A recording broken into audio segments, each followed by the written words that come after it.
Hi everyone, Inspiration Wednesday. And today I want to talk about, do you ever allow yourself to be bored? And with that I am not getting at having things to do in life, like having hobbies and friends and places to go to, people to see, etc, etc. That's not what I'm going to talk about.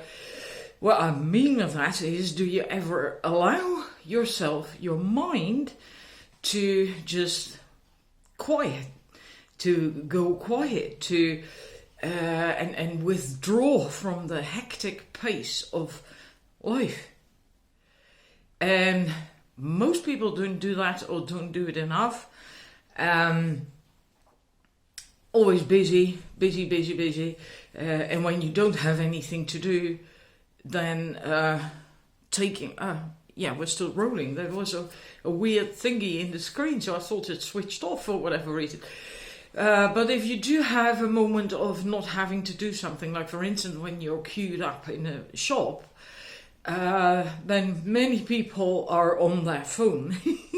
Even whilst shopping in the supermarket, even, you see people, they're walking with their trolley and they're pushing it with one hand and the other hand is holding the phone, and they're whatever they're doing, often a conversation, I think, maybe with a spouse, like, do you want this kind of soup or that kind of soup? It's just insane, actually. It's really, people are on their phones everywhere and so often.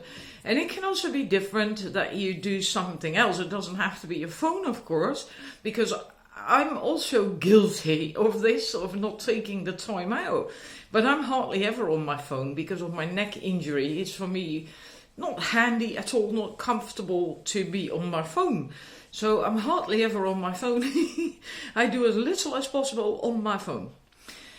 But in any case, do you ever do that? And that's why being bored is so healthy, is so good. And like I said, that's not about having plenty to do, having plenty of friends, having plenty of hobbies.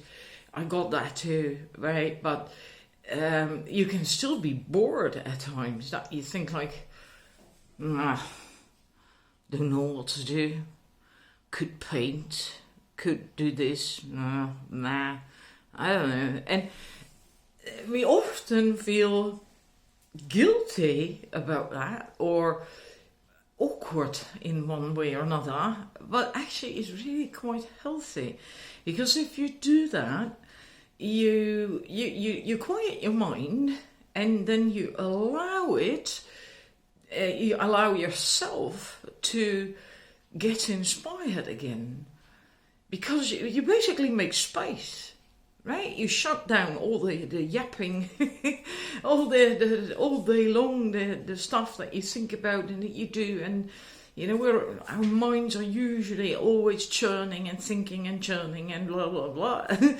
if you stop that, just because you don't know what to do, just because you're a bit like, blah, then you create a space to suddenly have this, oh wow, I think I'm going to do this or that.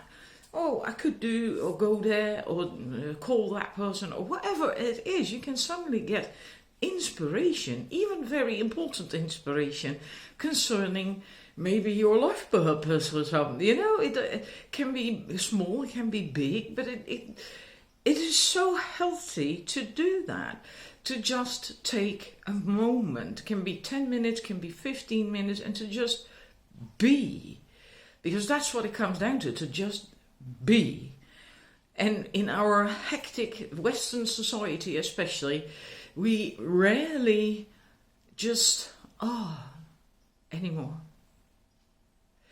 And like I said, I'm guilty of that. Well, guilty is a bit of a weird word, of course, but I have that myself as well. Even when I want to do a meditation, I do regular meditations, but even then I sometimes feel resistance, because then I have to sit and shut down basically on the rest of the world and just sit and close my eyes and it's really weird. Our mind, our egos are so kind of drilled to keep us busy, acting, doing, thinking, blah, blah, blah, that even then you can feel resistance in taking that moment for yourself. I have a meditation room, a very small room upstairs. It's the smallest bedroom. And I made that into a crystal room for the feminine energy crystals. And there is a painting and a chair. The painting is on the wall directly opposite the chair.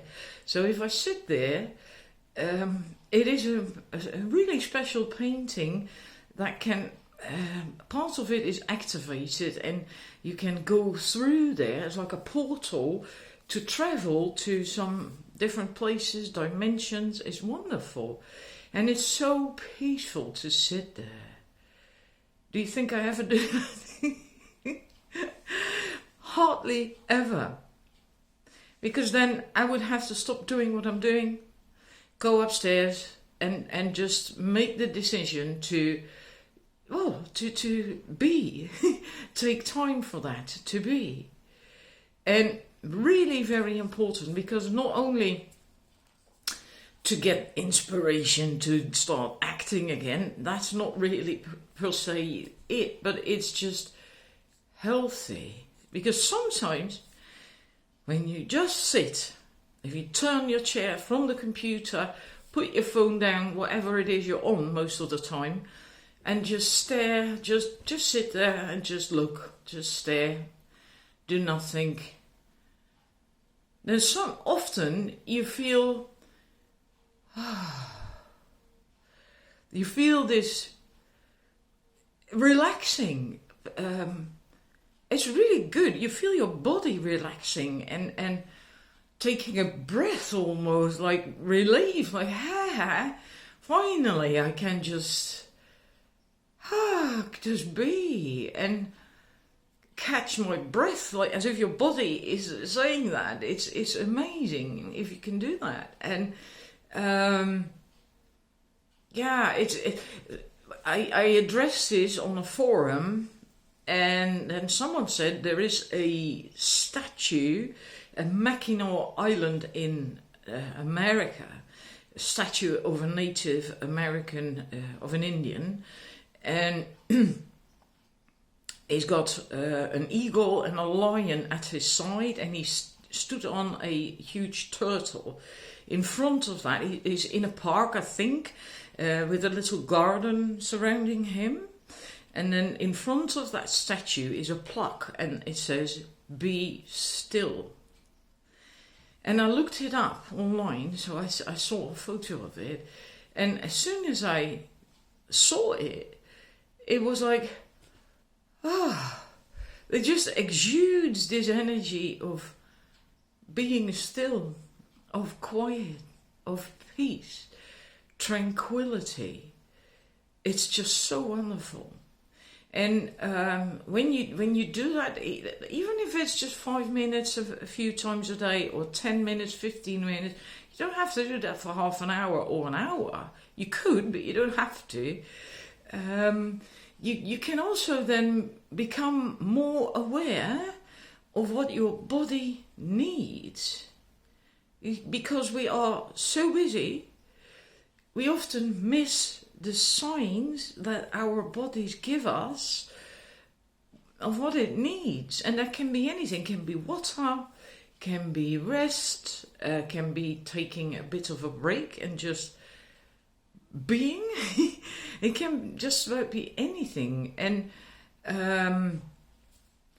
what I regularly notice when I do that is that my body actually needs rest. And not rest in the sense of going to bed and sleeping. I don't like that during the day, so that it's just not me. But just this peace and quiet of just stopping chores and things I was busy with, and just doing something that allows me and my body to relax and to just be. And we don't often notice these things anymore, because we are so drilled and so used to being busy acting, performing, going here, going there, calling that person, being on your phone and being available. Have you ever noticed how fucking tiring that is? Because, excuse my French, but I have no other word for it. I need a lot of downtime, me time. I can't be, I'm so sensitive that I don't like it when I have too much on my schedule, when I have too many things to do, and you know, I really don't like that. I find it very tiring. That also goes for receiving emails that you have to answer, receiving phone calls, people needing you all the time, and even when your loved ones, right? There is, I don't know, the overexposure or something, you know, when you've had X amount of WhatsApps or whatever, texts, whatever you use in your country, and emails and phone calls, and at some point it's like, for God's sake, leave me alone, you know, I need some me time, downtime. I don't want any more phone calls. That's in a way part of that as well, being too available. We are available these days, 24/7, right? You go to the supermarket, you have your phone with you.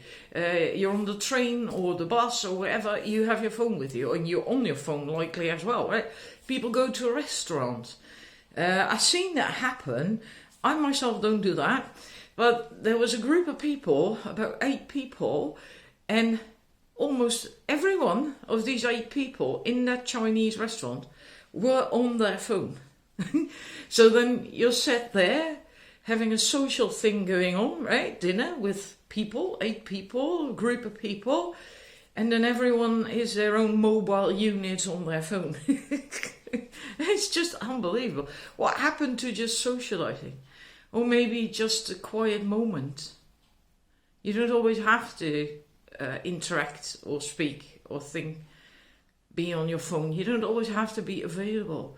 One of the most wonderful things to me, that's me, if I have a partner and we're going somewhere, then the man usually has his phone on him, right? I'll leave my phone at home.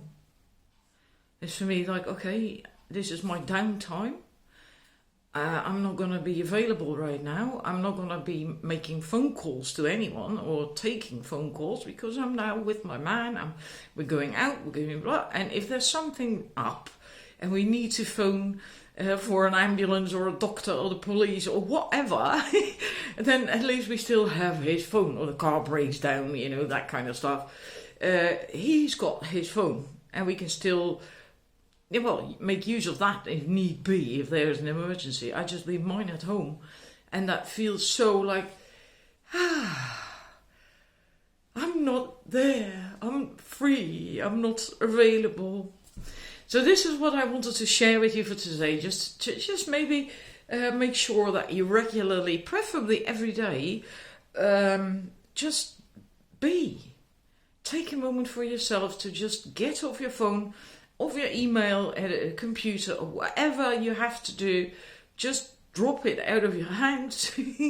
Not literally, please. And just sit. Just stare out of the window for a few minutes, or just sit in the garden if you have a garden, or your balcony, whatever. Go into nature. Well, in nature it's much easier if you go to a place where you can also sit in nature, and because the funny thing is, when in nature you usually automatically just bees, right? You sit in nature and you just you sit, and when you can sit down and you relax and you look around and you see the trees, you listen to the birds, you see the skies and the clouds, and you know how little we do that kind of stuff anymore. It's even to the point, I've got a tree here right in front of me outdoors. There is this green section from the town, and there's trees there, there's trees across the street as well. Yet, if I have to paint a tree, I don't know how. You know, of course the tree trunk and all that stuff, you know that. But then how exactly are the branches connected to that trunk? What kind of angles and curves do they make? What is natural? And then I find myself, I don't know. Then I have to look at that tree or a photo of another tree to know how to do that. And then it's like, just, this is crazy. I've seen millions of trees in my life. How can I not know? Well, that's because most trees you just pass and you're just not, you're not there, right? You're not consciously aware of the tree. That's how we live. We just don't see things. We're just busy, you know. And so that's what my message was about. I'm going to shut up now. Take your time every now and then, preferably every day, to just take your moment to quiet your mind, to be still, and to maybe just sit like, don't know what to do. Just do it. Just really do it and just enjoy it, and also feel what your body is then telling you, right? Because you can then feel it because you're quiet. Yeah. So that's it for today. Wishing you a wonderful Wednesday and rest of the week as well. I'll be back on Saturday with reading and have a lot of fun being bored doing nothing. Bye-bye.